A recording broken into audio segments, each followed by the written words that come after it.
Hello again, this is Andy Nicol, the course tutor for the Perfectly Spoken Advanced course.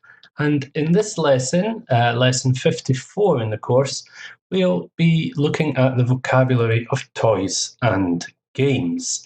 As always, this is level C1 in the Common European Framework and IELTS, more or less 7.5 on IELTS.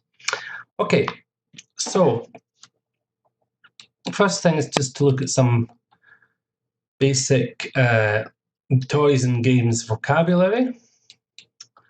And then we'll be looking at some idiomatic expressions related to toys and games. Okay, so here we go with the vocabulary. And the first picture, we have to match the image with the word. So here are the words: board games, a Rubik's Cube, a swing, a yo-yo, a train set, a kite, a roundabout, a slide or chute, a skateboard, a games console, and a rag doll. And here's the first picture. So what's represented here? Pause the recording if you need time to look at the options or to think. And clearly this is a train set, a train set. I had one myself when I was younger, around 9-10 years old. Lots of fun playing with it. Sorry, a train set. Next one. There's a little boy in a playground. So this is one of the things to be found in a playground. And this is a slide or chute. Slide or chute. Here's the third one. So we have some different items here. What is represented in this picture, do you think? We've got dominoes, chess, Ludo, etc. Yeah, these are board games. We call these board games. Here's the next one. Okay, so we've got a teddy bear there on the left, a soft giraffe, and some kind of dog, I think. Altogether, these are what we call cuddly toys. Cuddly toys from cuddle. Cuddle is to sort of put your arms around somebody or something and hug them. So these are called cuddly toys. Here's the next one. Okay, this was originally very popular in the 1980s, I think, when I was young. It's made a bit of a comeback. Some kids are now playing with it again. And this is the famous Rubik's Cube. I was never able to solve it myself. It amazes me seeing these people manipulating it really quickly and solving it so easily these days. Rubik's Cube, named after the Hungarian doctor who invented it. Okay, here's the next one.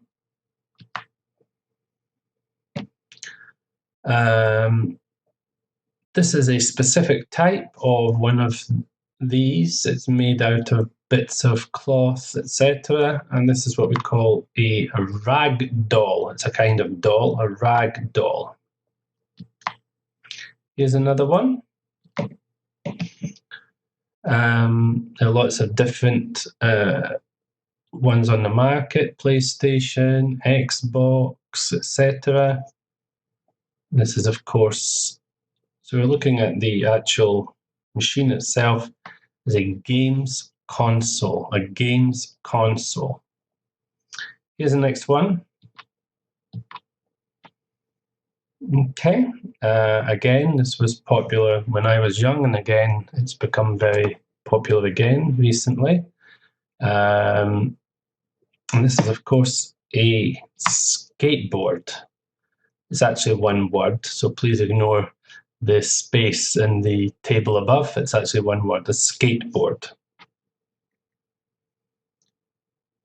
What we call a compound noun, comprising of two words stuck together, skate and board, skateboard. Here's the next one. Very popular, always been quite popular. Need a bit of a wind to get it going, and this is of course a kite. A kite. I had one of these as well when I was a child. Here's the next one. Now I've noticed these have actually disappeared a bit from playgrounds these days, but I think they still do exist. Certainly were very common when I was younger, and it spins round and round and round very fast. I think they considered them to be a bit dangerous in some countries. And this is a roundabout, a roundabout. This next one, again, a common, something you will commonly find in a playground or play park. My daughter loves these. This is in fact a swing, a swing. Here's the next one. And once again, something that was popular many years ago and has made a comeback. People doing all sorts of tricks with it, etc. And this is a yo-yo, a yo-yo. Okay, so let's now move on to some idiomatic expressions related to toys, games, etc. So first of all, we're going to match the expressions with their definitions, and then we'll try and work out what is the missing expression in some sentences later. But first of all, matching the expressions with their definitions. So we've got throw your toys out of the pram. The pram is the little cart, if you like, that we use to carry a baby, to push along with a baby. Be like a kid with a new toy. Be a game of two halves. A whole new ball game, and swings and roundabouts. So, first of all, throw your toys out of the pram. What is the meaning of this expression? Is it A, it doesn't make any difference either way, it's all the same to me? B, each team played better in each half of the game, that should be. C, become upset and or angry about something when it isn't necessary, and often embarrassing yourself as a result. D, be really excited about having something and love using it. Or E, completely different from what you're used to or expecting. Pause the recording if you need time to think about them. And of course the answer is C. Throw your toys out of the pram is when you become upset or angry about something and you really don't need to. And sometimes it's a bit embarrassing that you got upset about it. Number 2, to be like a kid with a new toy. Again, pause the recording if you need time to think about it. Be like a kid with a new toy means D, to be really excited about having something and love using it. We'll see some examples of these expressions later, how they're used. Number 3, to be a game of two halves. A game of two halves. Again, pause the recording if you need time to think. Is it A? So it doesn't make any difference. Either way, it's the same to me. B, each team played better in each half of the game. Or E, completely different from what you're expecting. And of course, it is B. The two different teams, usually in a game of football, in one half of the game, one team played really well. In the second half, the other team played better. Number 4, a whole new ball game. Is it A or E? And the answer is E. Something completely different from what you're used to or completely different from what you were expecting. And the final one, it swings, all swings and roundabouts to me, means of course it doesn't make any difference either way. It's all the same to me. It's one or the other, I don't care. Swings and roundabouts. Okay, as I say, later on we'll be looking at some examples of how they're used. And here are some more. The first one is to be ahead of the game. Number 2, fun and games, or it's all fun and games. 3, to give the game away. 4, be new to this game. 5, the game is up. And 6, to be fair game. So first of all, be ahead of the game. Is it A, to spoil a surprise or joke by telling someone something that should have been kept secret? B, a plan or scheme has been discovered and or prevented from happening? C, to be involved in something that you've never experienced before? D, someone or something that deserves to be chased, attacked, or criticized? E, to know more about the most recent developments in a particular activity, etc., than your competitors? And F is an enjoyable activity. So as always, pause the recording if you wish to think about this a bit longer.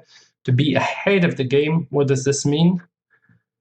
It means that you want to be one step ahead of your competitors, to be up to date with all the latest developments in your field or in your sector, etc. E.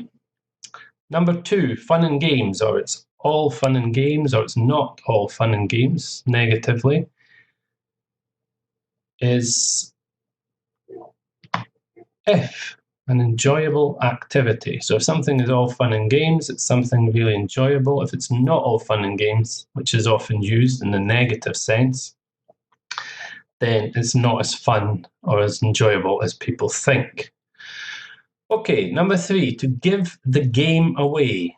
Is it A, spoil a surprise? B, a plan or scheme that has been discovered and prevented from happening?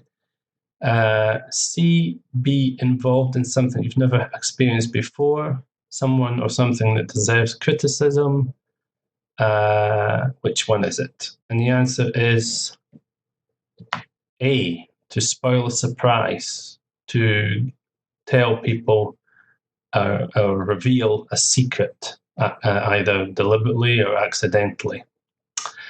Number 4, to be new to this game.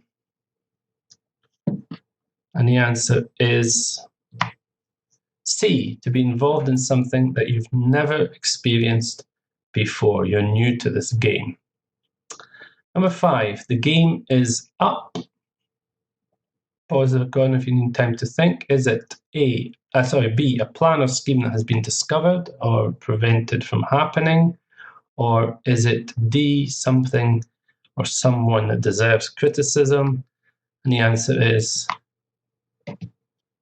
a plan or scheme has been discovered and prevented from happening. And the last one, to be fair game, means that you deserve criticism, you deserve to be attacked, either because you're famous, a celebrity, a politician, or whatever. You're fair game for the media and so on, the paparazzi.